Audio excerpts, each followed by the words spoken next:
How you doing? There you go.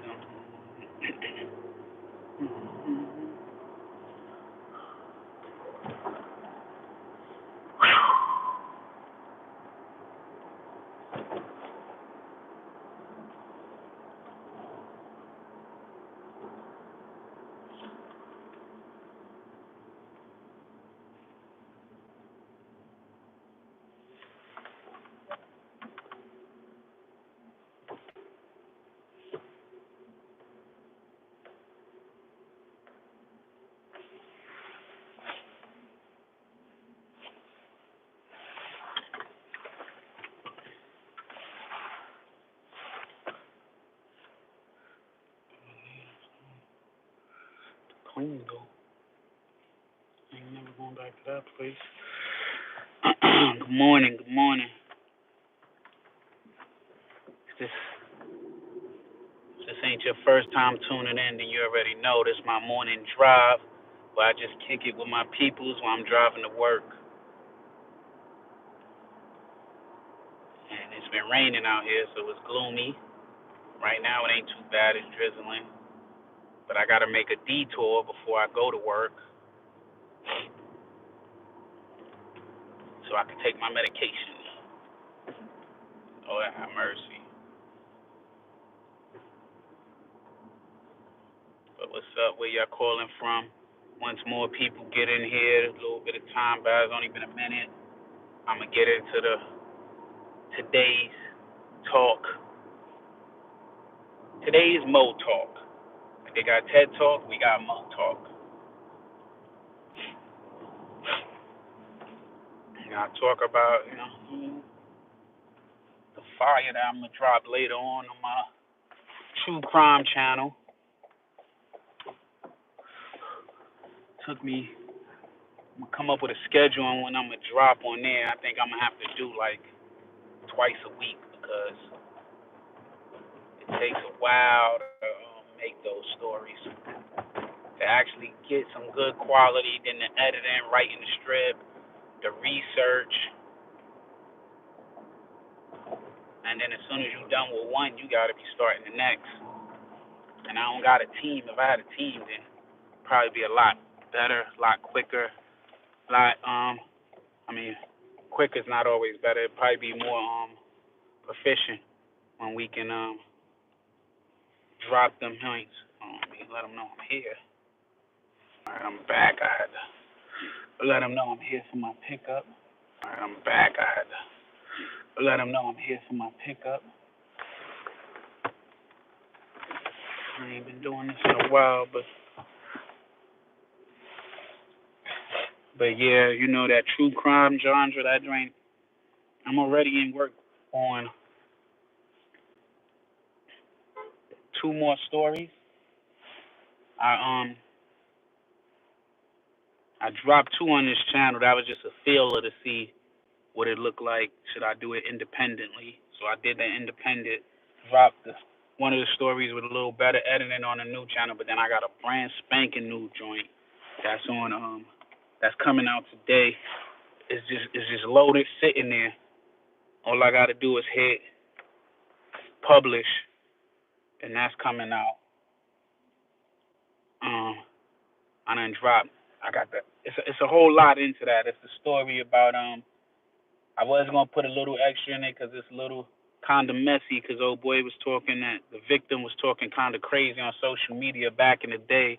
But then when I did all the research and I looked back and seen that it was from 2015, and the man passed away in 2025, I'm not digging up old tweets from 10 years ago. 10 years ago, he was he was 20 years old. He was 30 when he passed. He was 20 years old. He was still a child trying to find himself. And anybody should have growth within 10 years, even as an adult. Because I won't even hang out with somebody that if you're doing the same exact thing from 10 years ago, today, from 2015, if you're in the same spot doing the same thing, getting the same outcomes, guess what? I'm not fucking with you.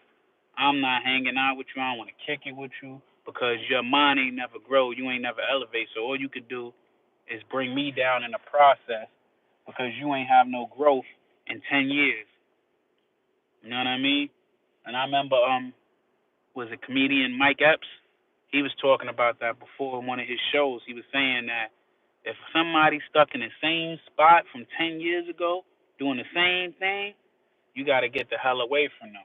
He said, no matter what it is, even if you ain't doing the best in life, you doing illegal ever.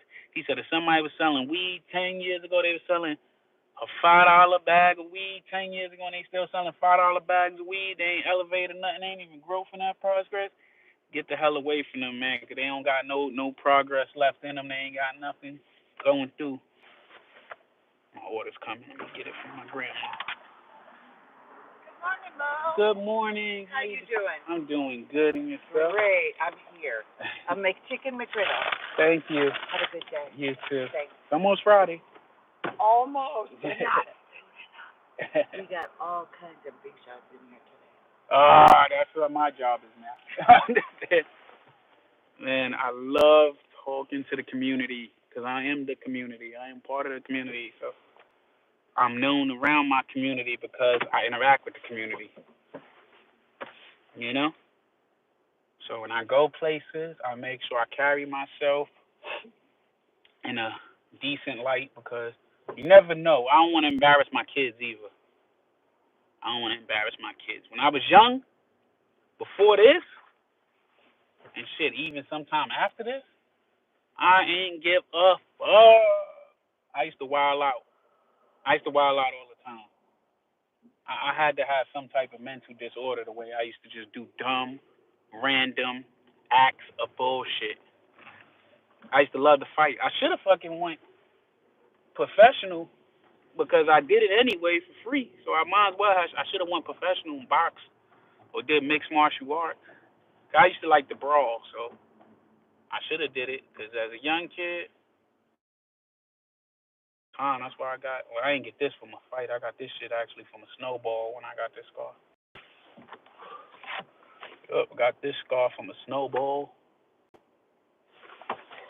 I got these scars on my ears though from fighting. I got bit on my back in the middle of a fight.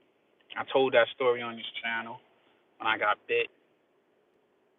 But I used to go everywhere. I ain't care about. I still go everywhere now. Oh shit! I left my badge in the house, but I got a backup. I got my ID to get on base, but yeah. I got a backup, man, because I'll be forgetting that damn badge. That's why I went and got a backup. I got my medication in here, so I can take my medication after I put something in my stomach.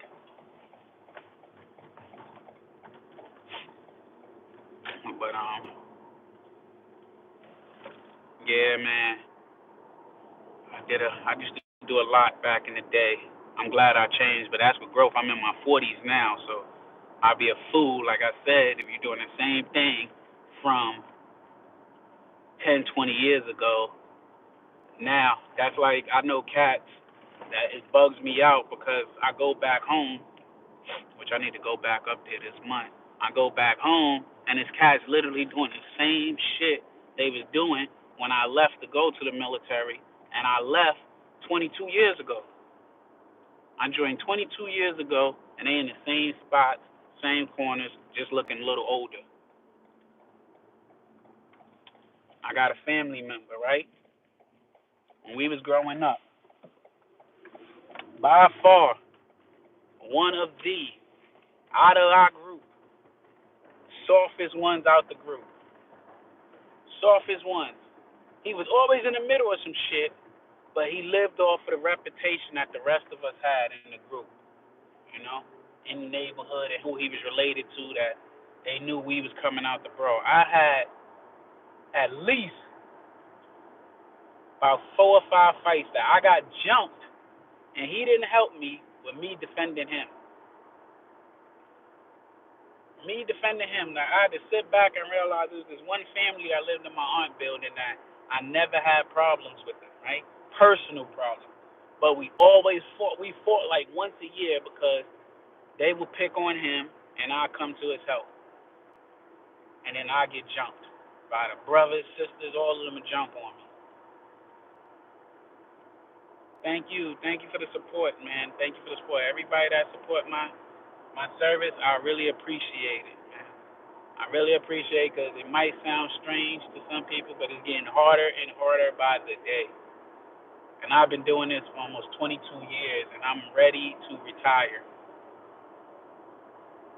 Like the work, I understand what I signed up for, so that's not bad for me. But the people really get on my damn nerves, man. We have so many people that just they stupid. That's the only way to describe them. It's stupid. You got you deal with a lot of different type of people. Okay, so I'll tell you this. My definite my thing on that. That's actually a good question. This is a conversation about the whole race baiting shit and race this that I should have outside of uniform, but I'll tell a God honest truth. When I first joined back in 2003, it wasn't even race baiting. You seen a lot of racism. It was more in the open. Then we went through a phase that it kind of went away. When I was in California.